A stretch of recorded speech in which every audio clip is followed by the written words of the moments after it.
Assalamu alaikum students, how are you? I hope you all will be fine. जो हम chapter पढ़ रहे थे वो कौन सा था? Viruses, bacteria and cyanobacteria. ठीक है, प्रीवियस लेक्चर में हमने क्या चीज पढ़ी थी चैप्टर की? सबसे पहले जो हमने पढ़ा था ये माइक्रो ऑर्गेनिज्म के रिलेटेड एक पैराग्राफ आपको समझाया गया था. अच्छा, everyone open the book page number 74. ठीक है, वायरस बैक्टीरिया का जो चैप्टर आपका है, जो सब जो है अपने बुक का पेज 74 ओपन कर लीजिए. अच्छा, तो मैं बता रही थी आपको कि सबसे पहले कि मैंने वायरसेस के मुतालिक आपको बताया था. ठीक है, माइक्रो ऑर्गेनिज्म के बाद वायरसेस से मुतालिक आपको बताया था, उसके जो है कुछ कैरेक्टरिस्टिक्स बताए गए थे और ये बताया गया था कि किस साइंटिस्ट ने इसको डिस्कवर किया था और ये वायरसेस को सबसे पहले जो है कहाँ देखा गया था, किस प्लांट्स पे देखा गया था, इससे रिलेटेड आपको बताया गया था. इसके अलावा ये इंफॉर्मेशन दी गई थी कि ये साइज के लिहाज से कितने होते हैं, इनका साइज क्या होता है और ये मुख्तलिफ जो डिजीज कॉज करते हैं उसके बारे में. यानी कि मैंने आपको जो प्रीवियस लेक्चर था उसमें कैरेक्टरिस्टिक्स ऑफ वायरस जो हैं वो एक्सप्लेन किए थे. ठीक है, आज जो मैं आपको टॉपिक समझाने जा रही हूँ वो है स्ट्रक्चर ऑफ वायरस.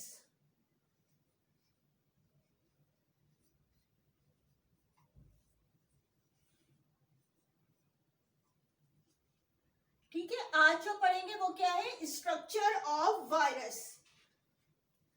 अच्छा, अब ये देख लीजिए आपके पेज नंबर बुक पे पेज नंबर 75 पे एक डायग्राम है. ठीक है, और उस पे हेडिंग दी गई है स्ट्रक्चर ऑफ बैक्टीरियोफेज. ठीक है, अब ये बैक्टीरियोफेज क्या होता है? यानी कि ऐसे वायरस जो कि बैक्टीरिया पर इंफेक्शन पैदा करते हैं, बैक्टीरिया में इंफेक्शन पैदा करते हैं, उन को क्या कहा जाता है? बैक्टीरियोफेज कहा जाता है. ठीक है, ऐसे वायरस जो कि बैक्टीरिया पे इंफेक्शन पैदा कर रहे होते हैं ये क्या कहलाते हैं? जो के बैक्टीरिया को इन्फेक्टेड कर रहे हैं ये कहलाते हैं बैक्टीरियोफेज. ठीक है, तो इसकी सबसे पहले मैं आपको डायग्राम ड्रॉ कर रही हूं.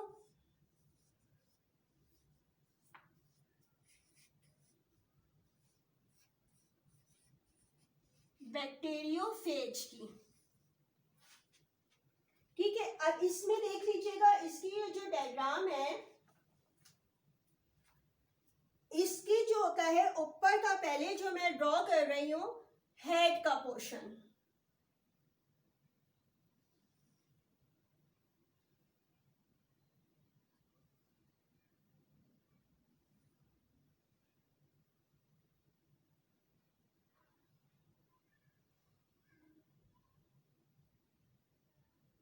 ठीक है, ये इसका हेड का पोर्शन है किसके? बैक्टीरियोफेज का.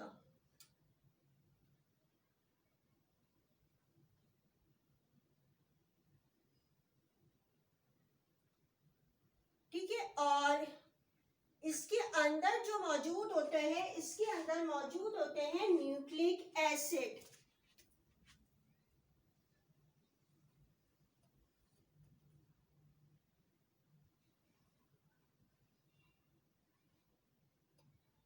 ठीक है, ये इसका है न्यूक्लिक एसिड.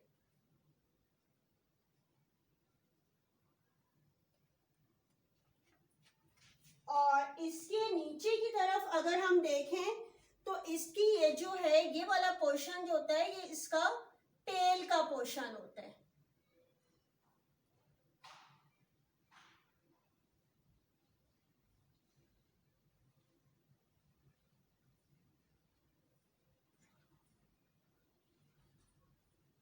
ठीक है, ये इसका टेल का पोर्शन है किसके? बैक्टीरियोफेज के.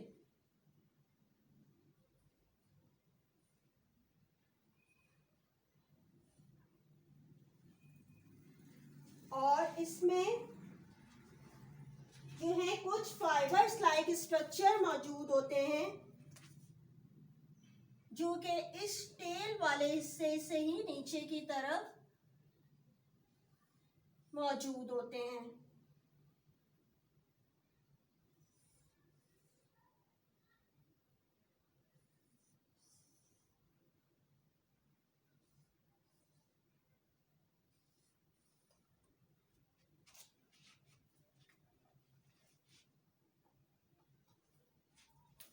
ठीक है, इसका ये इस तरीके से स्ट्रक्चर होता है।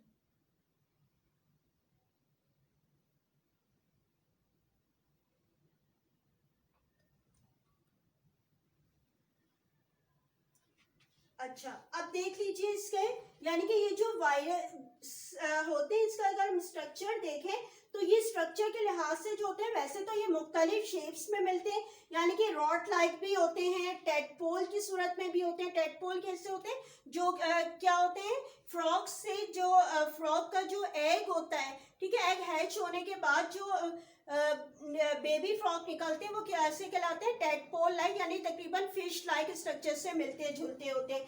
तो उन्होंने बोला है कि ये जो होते हैं वायरसेस, ये रॉड शेप भी होते हैं, टेडपोल की सूरत में भी होते हैं, इसके अलावा पॉलीहेड्रल भी होते हैं, यानी कि पॉलीहेड्रल मीन्स जो है 3 डायमेंशन शेप के भी होते हैं, और थोड़े से स्फीयर भी होते हैं, यानी कि मुख्तलिफ शेप के होते हैं। वायरस जो होते हैं कंसिस्ट ऑफ, इसमें क्या मौजूद होते हैं, एक तो ये चीज मौजूद होती है न्यूक्लिक एसिड, यानी कि ये जो बीच वाला सेंटर वाला हिस्सा ये क्या कहलाता है, न्यूक्लिक एसिड।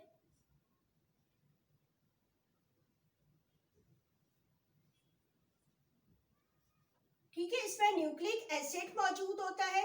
इसके अलावा जो है ये जो पूरा हिस्सा बना हुआ है, ये पूरा पोर्शन कहलाता है प्रोटीन कोट।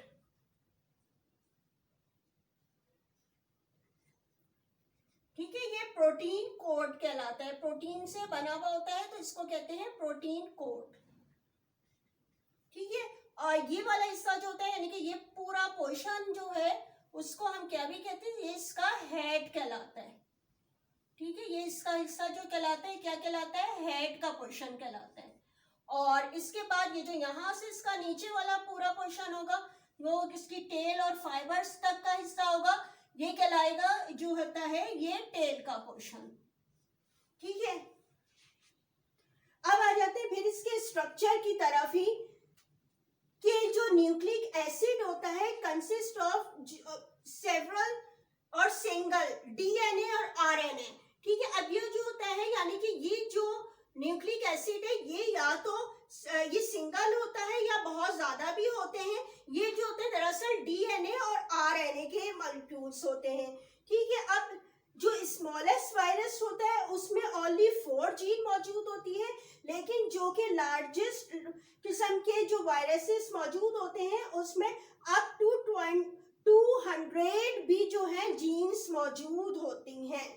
ठीक है, अब ये जो प्रोटीन कोट है जिसके अंदर न्यूक्लिक एसिड मौजूद है, ठीक है, ये जो प्रोटीन कोट है और इसके अंदर न्यूक्लिक एसिड जो मौजूद है, इसको हम कैप्सिड भी कहते हैं।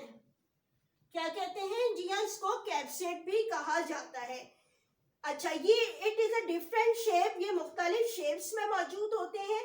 और capsid is made up of protein सब यूनिट कॉल्ड, यानी कि जो कैप्सिड है पूरा ये प्रोटीन का जो सब यूनिट है इससे मिलकर बनता है, उस सब यूनिट को क्या कहते हैं, कैप्सोमियर कहा जाता है।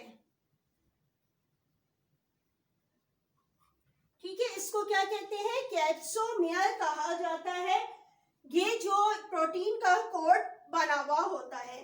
ठीक है, अब कुछ वायरसेस में क्या होता है, कुछ एसेसरी स्ट्रक्चर मौजूद होते हैं जो कि क्या कहलाते हैं, वायरल एनवेलप कहलाते हैं। यानी कि कुछ वायरस ऐसे होते हैं जिनमें जो है कुछ जो है एसेसरी स्ट्रक्चर, यानी कि ऊपर जो है कोई एक और स्ट्रक्चर मौजूद होता है, एसेसरी स्ट्रक्चर मौजूद होता है जो मेम्ब्रेन लाइक कवरिंग होती है, यानी कि मेम्ब्रेन की बनी हुई कवरिंग से पर मुश्तमिल होता है, और उसको कहा जाता है वायरल एनवेलप।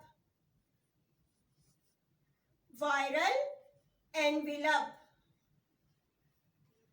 ठीक है, ये जो एसेसरी स्ट्रक्चर मौजूद होता है इसके ऊपर, ये दरअसल क्यों होता है, ताकि जो है होस्ट में इंफेक्शन पैदा कर सके। ठीक है, इन्फेक्ट करने के लिए होता है, यानी कि ये होस्ट में इंफेक्शन पैदा कर सके, इन्फेक्टेड कर सके उसको, तो ये जो है एनवेलप इस चीज का काम कर रहा होता है। अच्छा, जो सिंपल वायरस होते हैं वो किस तरह होता है, single molecule of nucleic acid. इनको जो सिंपल जो वायरस है उसमें single molecule of nucleic acid मौजूद होता है, यानी कि डीएनए और आरएनए का, और जो इसके बाहर जो है वो प्रोटीन कोड मौजूद होगा जो कि कैप्सिड कहला रहा होगा। ठीक है, अच्छा अब ये जो होते हैं कुछ जो वायरस होते हैं, यानी कि सम बैक्टीरियल वायरस और अ बैक्टीरियोफेज, जैसे कि अभी मैंने इसको आपको बताया कि ये बैक्टीरियोफेज कहला रहा होता है। ठीक है, ये जो होता है कॉम्प्लेक्स वायरस होता है। ठीक है, कॉम्प्लेक्स वायरस होता है और ये तकरीबन 5 सेपरेट प्रोटीन से मिलकर बना है। ठीक है, 5 सेपरेट प्रोटीन से मिलकर बना हुआ होता है और ये प्रोटीन क्या काम कर रही होती है, जैसे कि हेड बनाने का उसका काम कर रही होती है, टेल बनाने का वो काम कर रही होती है, इसके टेल कोर बनाने का काम कर रही होती हैं, और कैप्सिड और जो है बेस प्लेट जो मौजूद है, इसकी जो बेस प्लेट है इसको बनाने का काम कर रही होती है, और टेल फाइबर्स जो मौजूद है इसको बनाने का काम करेंगे। यानी कि जो 5 सेपरेट प्रोटीन्स मौजूद हैं ये कॉम्प्लेक्स बैक्टीरियोफेज में, ये काम करती हैं कि मुख्तलिफ जो इसके पार्ट्स हैं उसको बनाने में हेल्प कर रही होती हैं। ठीक है, ये जो मैंने आपको स्ट्रक्चर समझाया है किस चीज का है, जी हाँ ये बैक्टीरियोफेज का स्ट्रक्चर है जो मैंने आपको यहाँ पे ड्रॉ करके बताया है। अच्छा अब आ जाते हैं वायरस की जो है टाइप्स पे। ठीक है, पेज नंबर 76 ओपन रखिएगा। Types of viruses.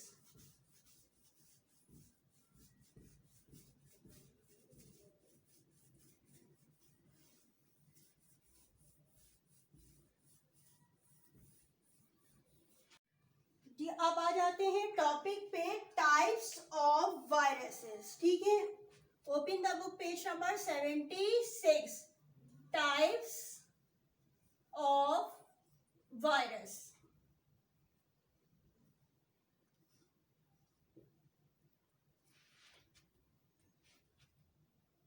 अब ये जो वायरस जो होते हैं मुख्तलिफ तरीके से होते हैं, यानी कि मुख्तलिफ को इन्फेक्शन पैदा कर रहे होते हैं उनमें, यानी कि सबसे पहले जो कहलाते हैं वो कहलाते हैं प्लांट वायरस।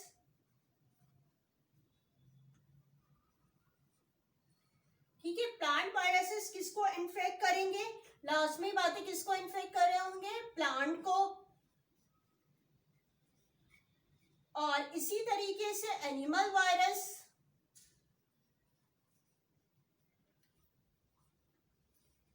किसको इन्फेक्ट करेंगे, जैसे नेम से पता चल रहा है एनिमल्स को।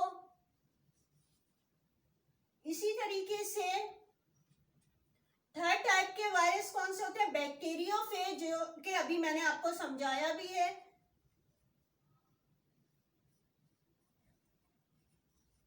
बैक्टीरियोफेज ये किसको इन्फेक्ट करेंगे, बैक्टीरिया को। ठीक है, इसकी ये 3 टाइप्स है, plant virus, animal virus and bacteriophage. तो आज के जो लेक्चर में मैंने आपको क्या चीज एक्सप्लेन की है, एक तो स्ट्रक्चर ऑफ बैक्टीरियोफेज को एक्सप्लेन किया है और एक जो है टाइप्स ऑफ वायरसेस। ठीक है, अब आ जाते हैं होमवर्क की तरफ। ठीक है, आपका मैं होमवर्क बता दे रही हूँ कि क्या होगा आपका, कि आपको जो है मुख्तलिफ किस्म के क्वेश्चन जो है मैं आपको दे रही हूँ, उसके आंसर जो है कुछ बुक में भी है, कुछ में आपको जो है अलग से ऐसा नोट भी जो है आपको दिखा दूंगी अभी, उसमें से आप कॉपी कर लीजिएगा। ठीक है, तो सबसे पहले जो है हम देख लेते हैं इसके क्वेश्चन हैं कौन कौन से। सबसे पहला जो आपका क्वेश्चन आप करेंगे चैप्टर का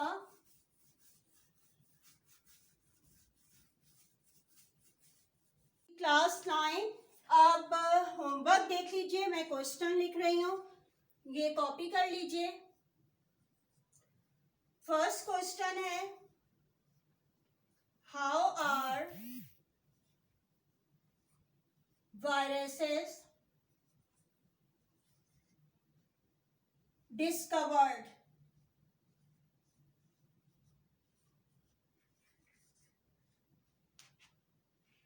ठीक है, क्वेश्चन नंबर 2 है, राइट डाउन द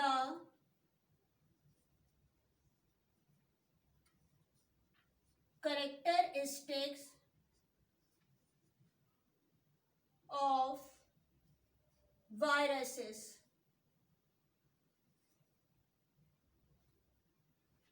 ये क्वेश्चन नंबर 2 हो गया आपका। इसके बाद आते हैं क्वेश्चन नंबर 3 पे। क्वेश्चन नंबर 3 है describe the structure of virus, also draw an label diagram।